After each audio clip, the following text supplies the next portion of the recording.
My name's Olivia, and I'm the founder of Humor Beats Cancer. We're a 501c3 nonprofit geared to encouraging people to use humor as a coping tool when dealing with cancer. And we also do interesting interviews with interesting people who are a part of the cancer community. And that is who we have here today, is one very interesting and unique and exciting person named Cody O'Connor. And so maybe to start, Cody, if you could just kind of, I always call it like your cancer elevator pitch. So like, how would you describe your cancer and where are you at in that journey? Yeah. So 10 years ago, in August, actually, I finished my battle with Ewing sarcoma, which puts it about a year before that is when I was diagnosed. So 2010 is when I was diagnosed, and I was 14 and 10 months old when I was diagnosed. My tumor was about the size of a softball growing in my ankle. And we were prescribed 14 cycles of chemotherapy, 25 cycles of radiation, and what ended up being numerous surgeries. So if there's an elevator pitch, it's going to be that, that cancer hit young and it stayed with us our whole life. Wow. I mean, we definitely have a lot of people in our community who have that same type of cancer and who have dealt with that. It's definitely something that hits younger people too. I mean, how did you get through it? Like, how did you find the perseverance and to kind of deal with that? Honestly, I was going to think of a wisecrack way of saying something, but you just pray. Honestly, you pray, you turn it over to now that's with whatever religion, or if you just believe in a positive or a higher positivity, whatever, you have to turn it over to that, right? Because you can't control it. You can't control what tomorrow feels like. You can't control with the way that everything went in your life to that point. You can only sit there and bring a positive attitude and continue to fight. It's in my battle, I like to say it was a tale of two cities. The beginning of my battle was very, very, very much so a conceited, selfish, kind of maybe a naivete view of me just being like, oh, I got this in the bag. It's easy. So much so that I was hoping to use being bald to pick up some girls here and there or something, right? Like it was just one of those things. I had my eyebrows and everything about me was still looking good. I felt confident. And then after surgery, that was a completely different battle. It was very much so a breakdown, really. It was the moment that I had a month off. And as I put it, anytime you stop working out and you go back to it, your muscles are much more fatigued and sore the very first day. And I kind of felt like chemo was going to hit differently.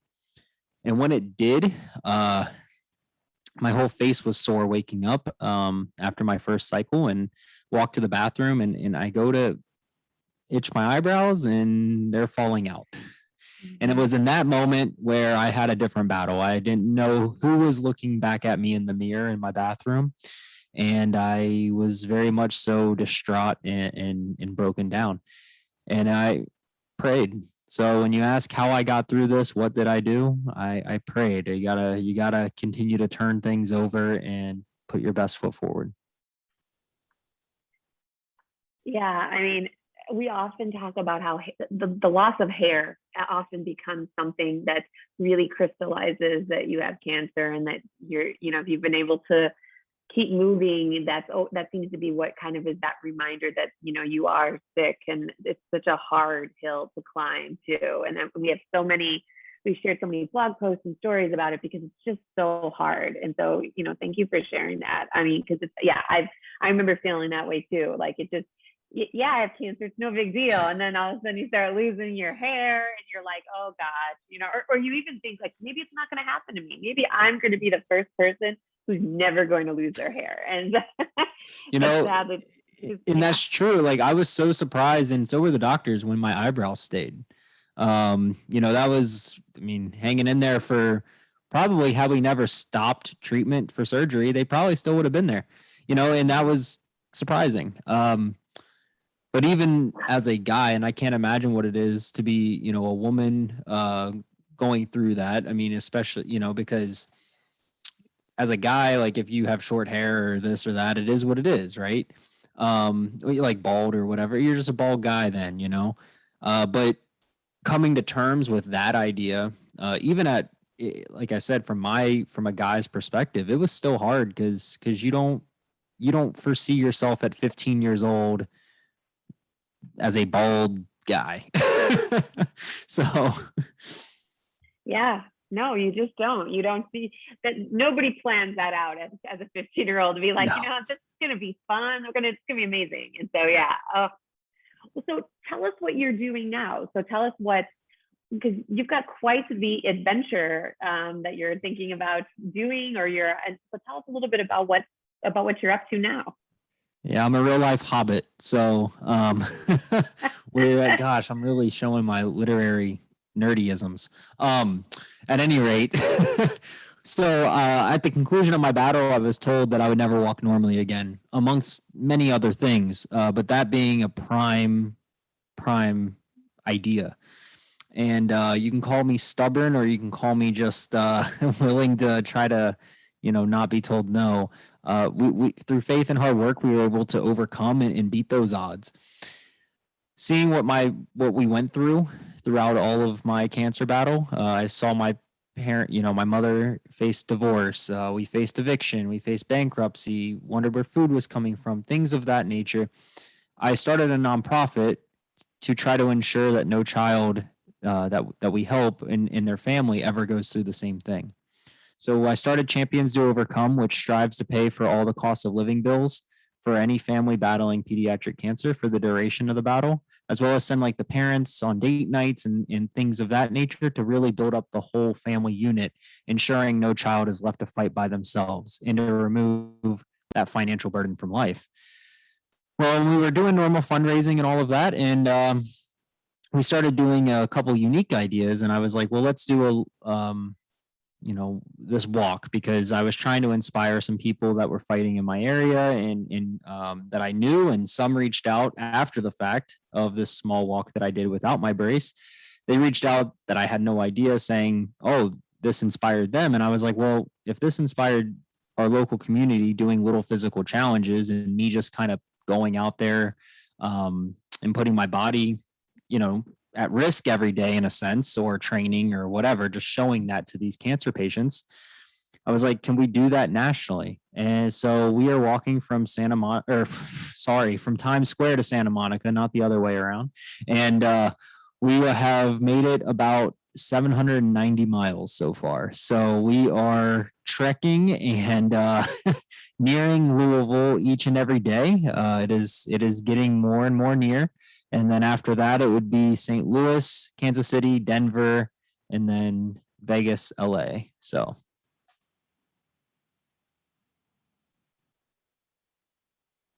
That is like one of the coolest things ever. Like how are you doing? Are you literally, is someone trailing you in a car, or how does it work usually? Oh, hold on one second. My dog is barking. Hold on. Good.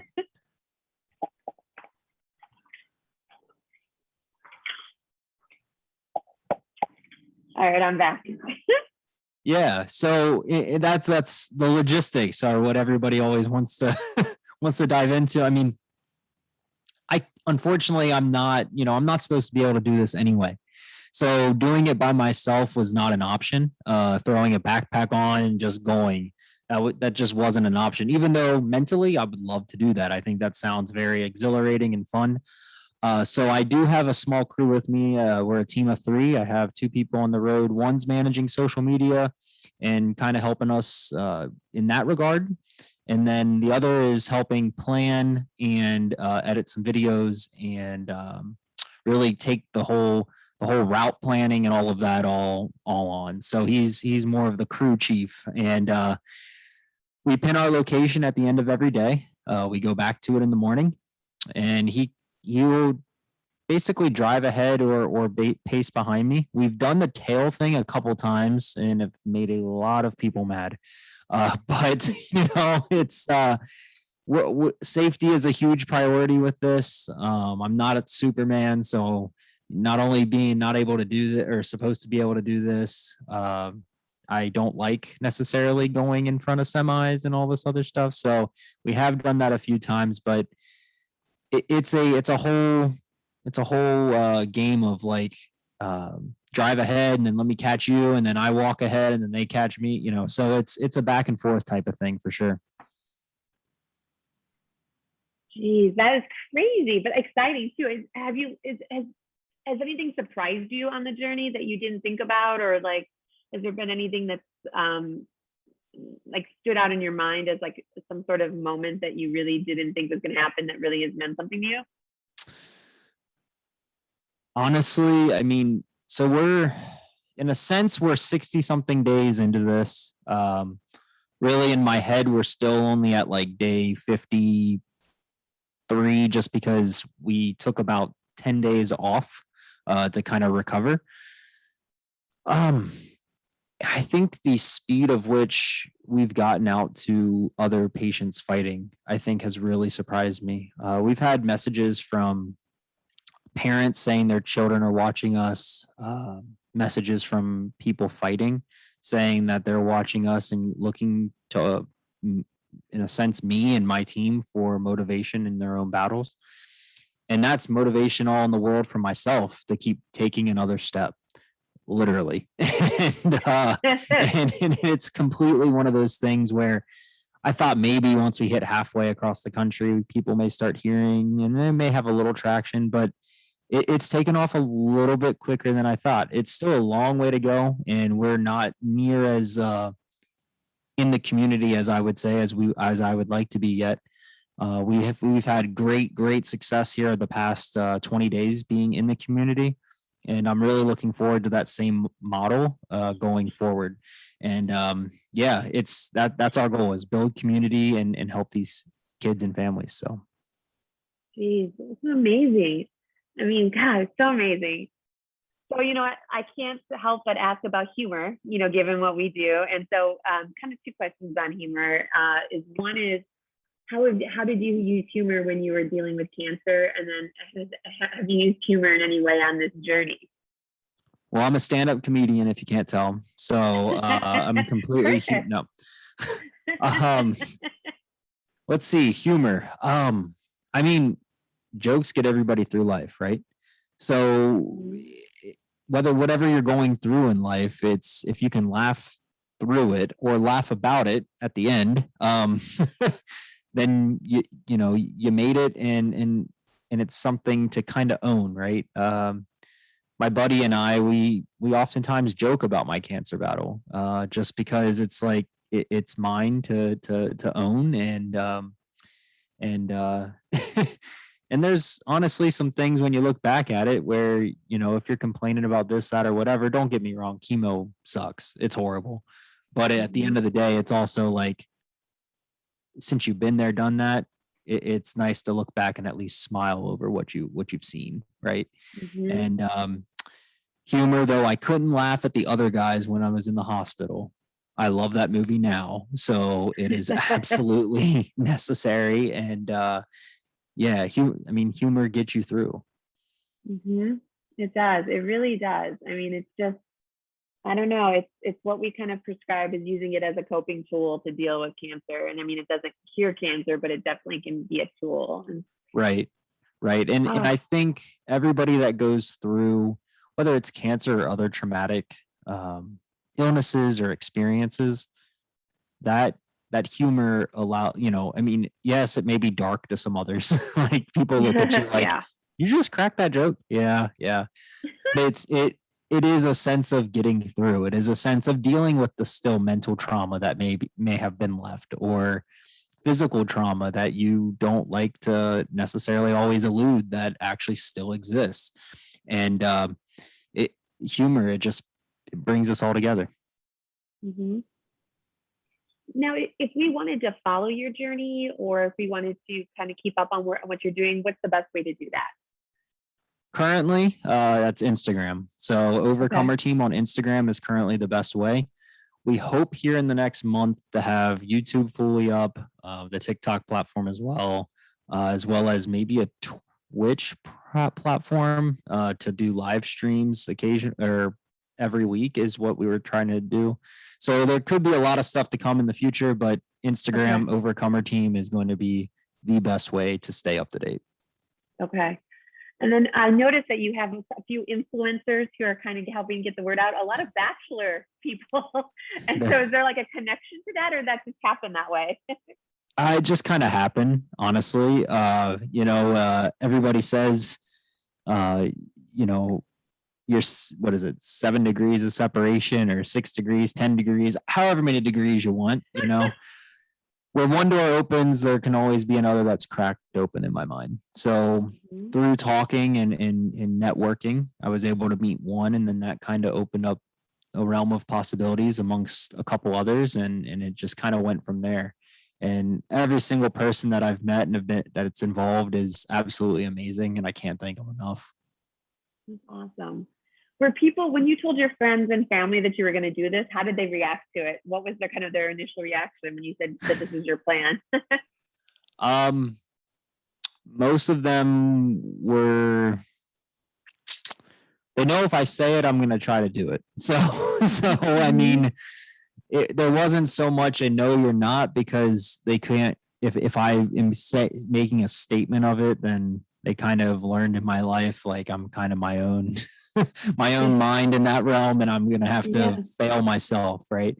But there was definitely hesitation. Nobody really wanted me to put not only my life at risk, because you do regularly. I mean, I'm walking right next to semis and trucks that don't move, but also expedite potentially deteriorating my leg. And nobody really wanted that to happen.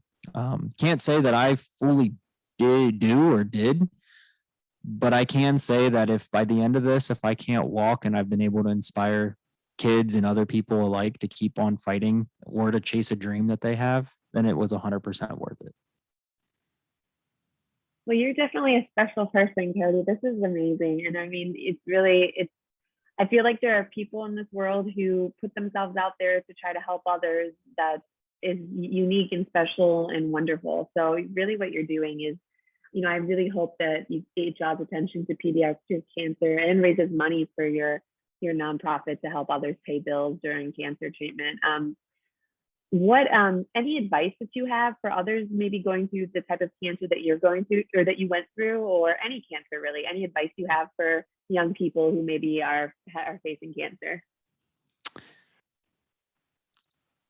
Hold people close, honestly. Don't be scared to lean on family, friends. We have a support system too, part of, like, it's a side of our nonprofit that is basically providing support systems for families that don't have it as well. And having that people to people interaction is so important. And as I said earlier, pray, because this is temporary. And I think if it can be looked at fully like that temporary illness that it is, everybody will get through it. Mm-hmm. Great advice. Well, anything else you want to add? Anything I didn't ask you that you think people would be interested in learning about? That's it. Okay.